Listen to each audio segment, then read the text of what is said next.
Bien-aimés frères et sœurs, vous connaîtrez la vérité et la vérité vous affranchira. Ça, c'est pas moi qui le dis, c'est la Bible qui le dit.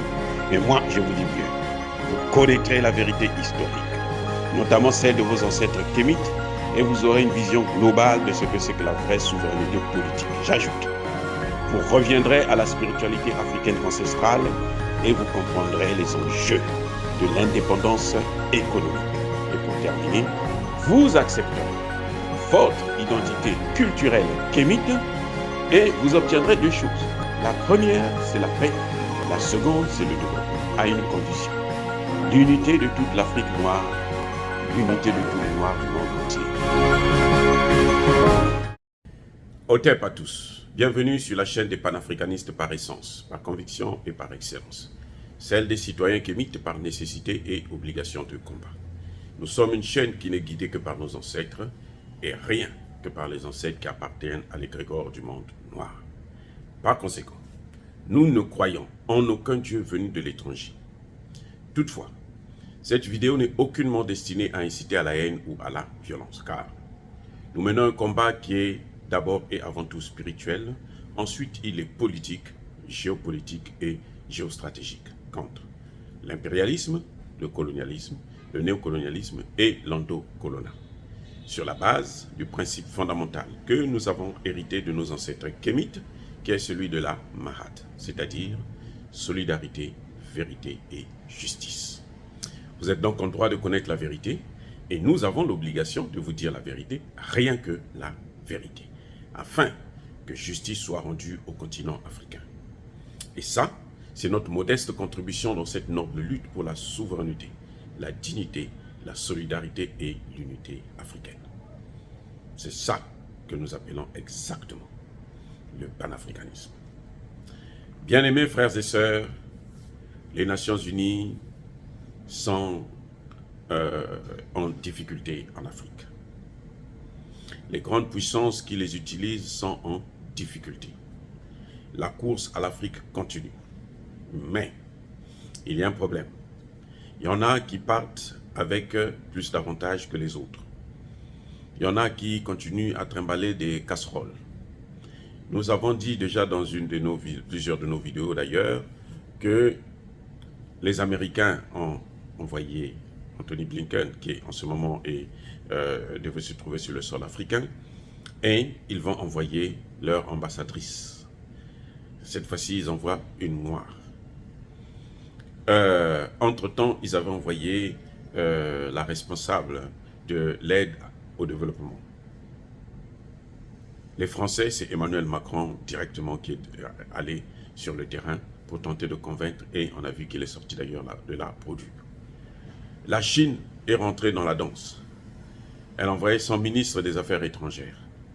La Russie a envoyé son ministre des Affaires étrangères. Donc, la bataille s'annonce rude. Plutôt, elle est rude sur le terrain. Il y en a qui ont des avantages, il y en a qui ont des inconvénients. Et c'est ce que nous allons essayer de décortiquer en quelques mots. Vous avez des pays comme les États-Unis, des pays comme la France, comme l'Angleterre. Ils ont un avantage fort, mais qu'ils n'utilisent pas. L'avantage qu'ils ont, c'est lequel?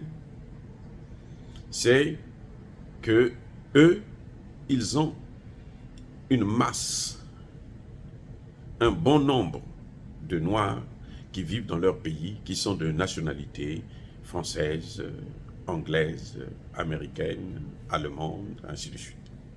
Ça, c'est un atout. Parce que la diaspora africaine est bien installée dans leur pays. Et ça, c'est un avantage de les utiliser. C'est parce qu'il n'y a pas mieux qu'un Africain pour parler à un autre Africain. Je suis désolé de le dire, ce n'est pas du racisme, mais c'est une réalité qui est là. Parce que surtout les Africains nés en Afrique, grandis en Afrique, qui sont venus s'installer, soit en tant que réfugiés politiques ou parce que, en tant que réfugiés économiques, ainsi de suite. Ils ont passé 10 ans, 20 ans, ils maîtrisent la langue et tout. Ils connaissent bien la culture, ils savent comment parler à leurs frères, à leurs sœurs. Et c'est plus facile pour eux de parler avec eux. Mais il y a un problème, Et c'est ça l'inconvénient.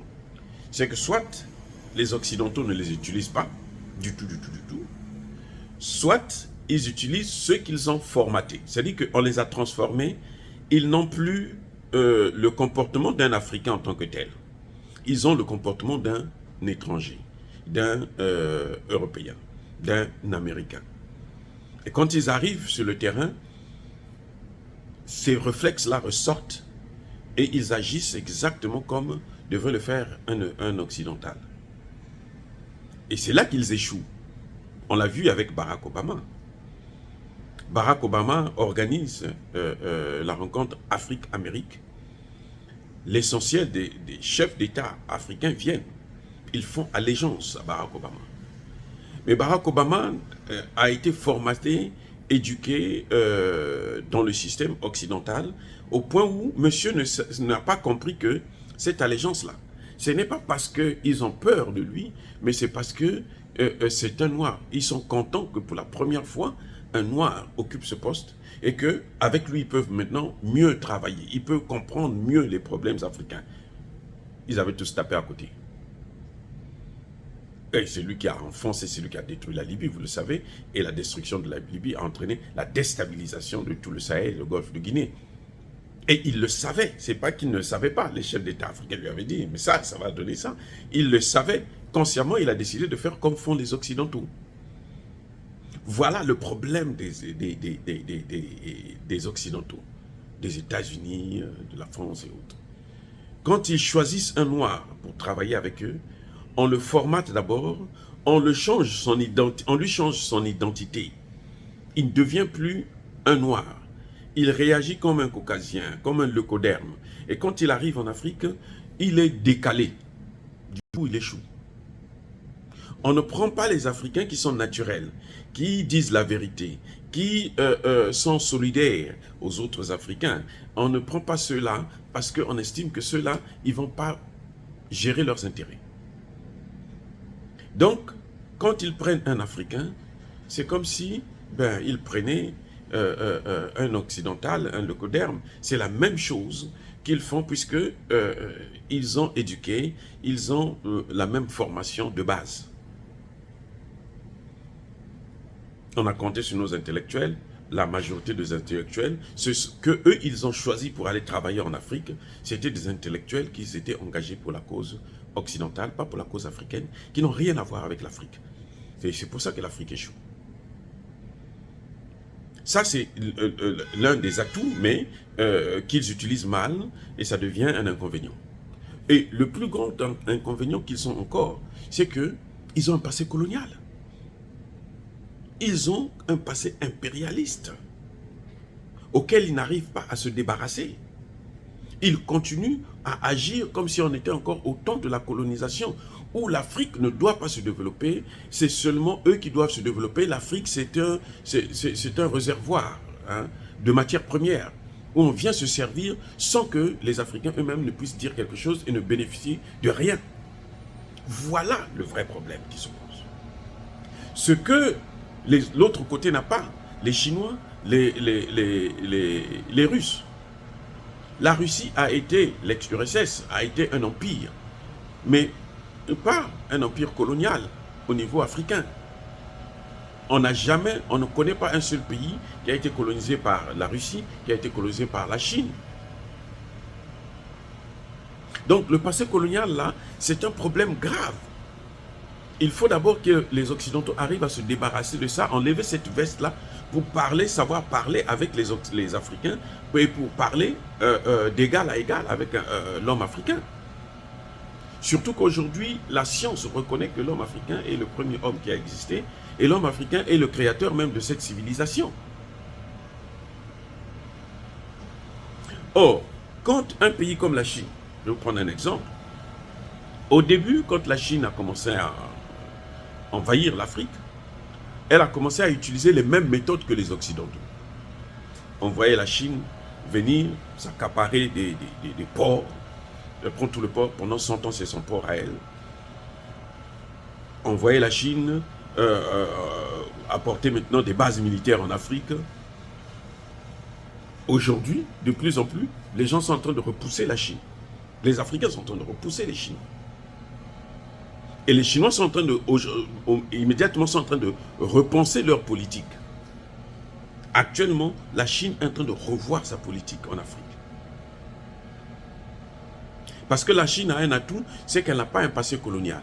La Russie a un atout, c'est qu'il n'a pas un passé colonial. Mais s'ils veulent faire les mêmes pratiques que les Occidentaux, eh bien, ils rentrent dans une forme de colonisation, ce qui a traumatisé les Africains, et que là, ils échoueront aussi, qu'on le veuille ou non. Ils vont échouer.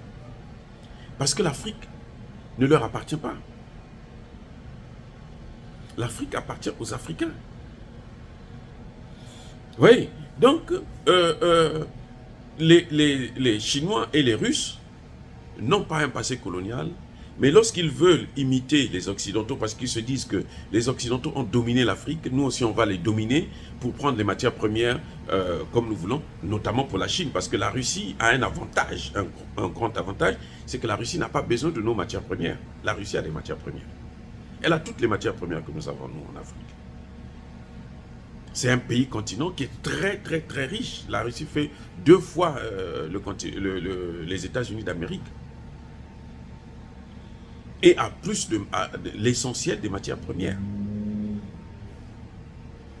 La Russie veut l'Afrique pour son influence géopolitique et géostratégique. C'est ça son atout. Mais si elle vient en posant des bases militaires pour contrôler nos pays et tout, non, ça ne marchera pas. Ça ne marchera pas. Elle va se retrouver au même pied d'égalité que les Occidentaux.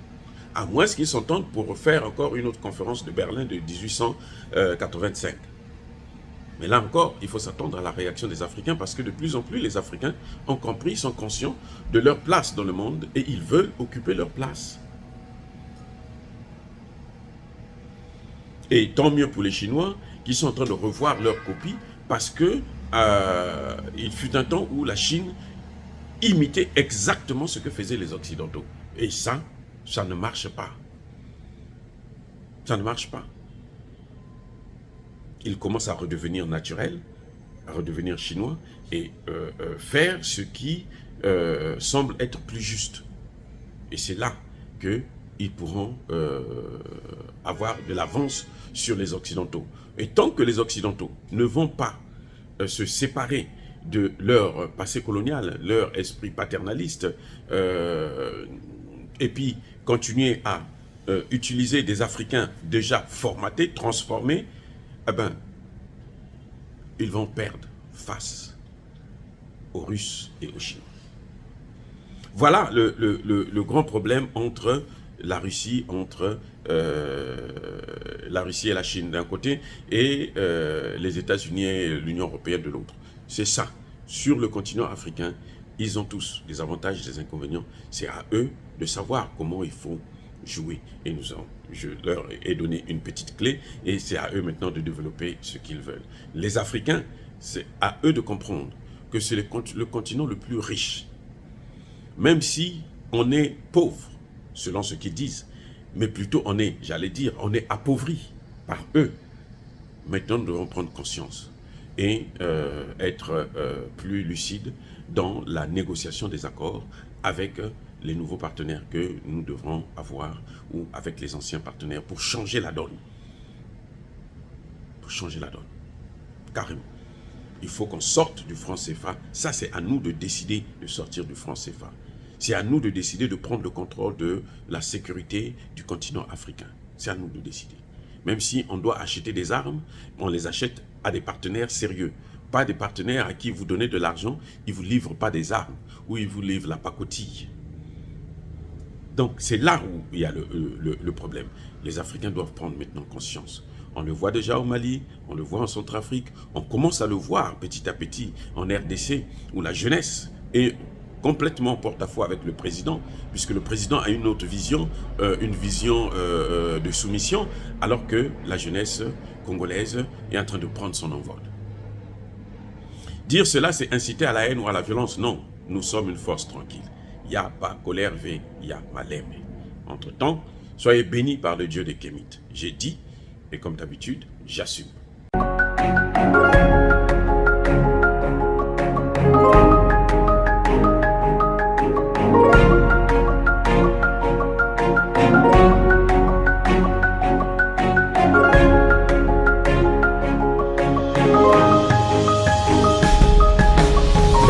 Eux, ils marchent par la foi et non par la vue. Mais moi, je vous conseille vivement de marcher par la connaissance scientifique et historique, notamment celle de nos ancêtres kémites, par les cinq sens et par l'intelligence. À vous, à Pierre.